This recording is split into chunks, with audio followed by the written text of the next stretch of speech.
Dieu cherche toujours des messagers fidèles. C'est qui? C'est quoi un messager? Un messager, c'est quelqu'un qui apporte un message de la part de l'autre. Purement et simplement. Un messager apporte un message. Il n'y a pas de messager sans message. Un messager apporte un message de la part de l'autre, de la part d'une organisation, d'un gouvernement, et nous parlons des ambassadeurs, des envoyés spéciaux. Un message apporte un message. C'est un envoyé.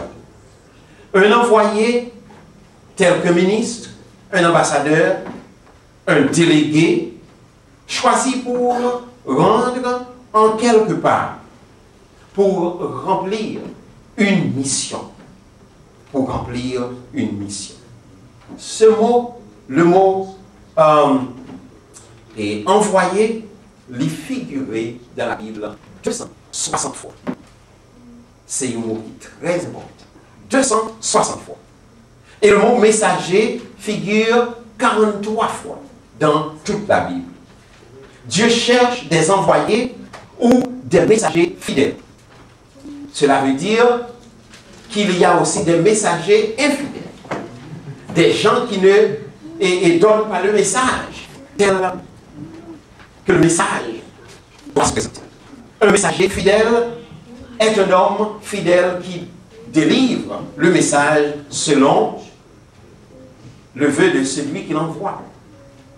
Il cherche ici la fidélité. Bon Dieu a cherché la fidélité. Mot ça dit utilisé souvent en lieu et place de bonté, de foi, fidélité. Et en anglais, faithful, or faithfulness, faith, qui signifie foi. Utilisé pour foi et aussi bonté. On dit que Dieu est fidèle.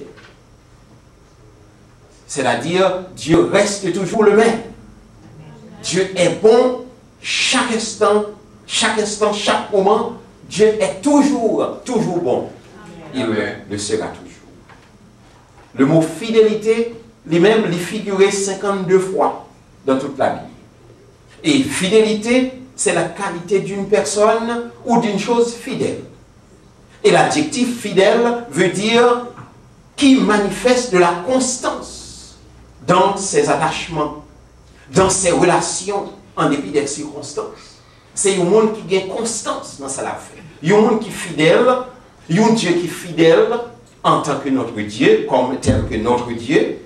Il y a une femme fidèle, il y a un serviteur fidèle. C'est un monde qui gagne constance, qui est consistant dans l'attachement, dans la relation, en dépit des circonstances qui ont entouré, qui n'est pas écarté de la réalité, de ses responsabilités, n'est pas écarté de réalité.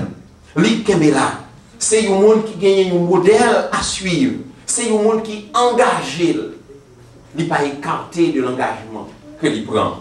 Ça, c'est un homme ou une femme fidèle. L'apôtre Jean appelle Jésus dans l'Apocalypse 1er, verset 5, et aussi Apocalypse 3, verset 14, le témoin fidèle. Comment le dire? Le témoin fidèle. Jésus-Christ se présente comme un témoin. Témoin de Dieu, le Très-Haut. Témoin fidèle. Apocalypse 1er, 5, et aussi Apocalypse 3, 14. Le Christ demande lui-même dans Matthieu 24, verset 45, quel est donc le serviteur fidèle que son maître a établi sur ses gens? Quel est donc ce serviteur fidèle que son maître a établi sur ses gens pour leur donner la nourriture au temps convenable? C'est une question. Quel est donc ce serviteur fidèle que le maître a établi sur ses gens pour leur donner au temps convenable de bonne nourriture? Jésus dit, quel serviteur? Quel est ce serviteur?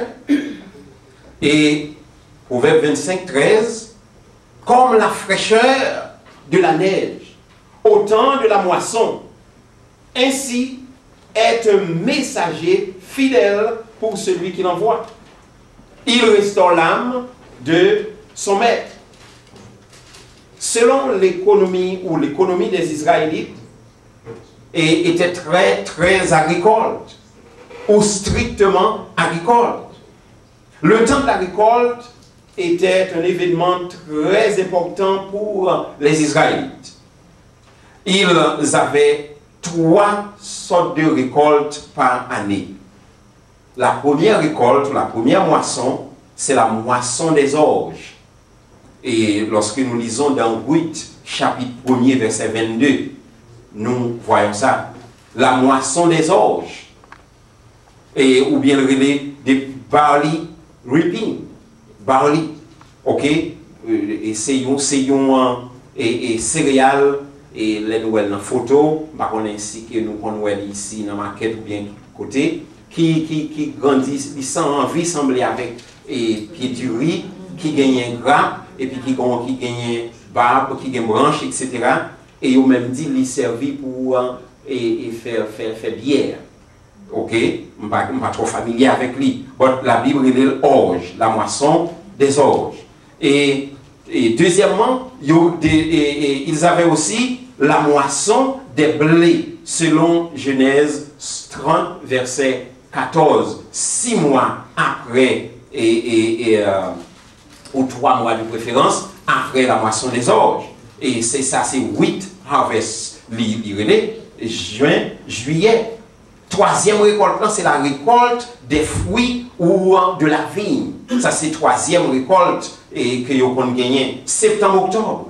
Septembre-octobre. Exode 23, verset 16. Lévitique 19, 23-25. Exode 34, verset 22. L'agriculture est tellement importante pour le peuple d'Israël et pour bon Dieu. Bon Dieu attaché à ces récoltes, ces 3 grandes récoltes de l'année, des fêtes cérémonielles que nous joignons dans le passage cité. Par exemple, Passover, la fête des récoltes, la fête du tabernacle qui fêtait presque à la fin de l'année. Il les fit avec l'agriculture. Ça qui était très significatif, chers amis, c'est que la grande pluie du printemps, qui relève de latter rains, la pluie de l'arrière-saison pour faire mûrir les grains, et la récolte, eh bien, la pluie, ça a été suspendue tomber de mai à octobre, pas bien gros la pluie comme ça, en Israël. Excepté quelques pluies sporadiques pour rafraîchissement, etc. Et c'est temps de la récolte, c'est temps de la moisson. Et ça nous est le winter, l'y passé, et la pluie suspend, la pluie allait. Climat était un peu chaud.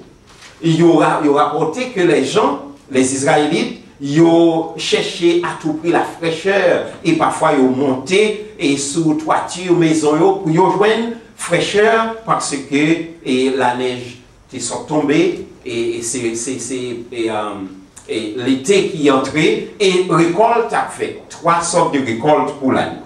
Et c'est comme si on a dit ou était en juillet ou en juin ou en neige qui tombait. Ça veut dire, frère et sœurs. Nous comptons dit ça, et la neige en été.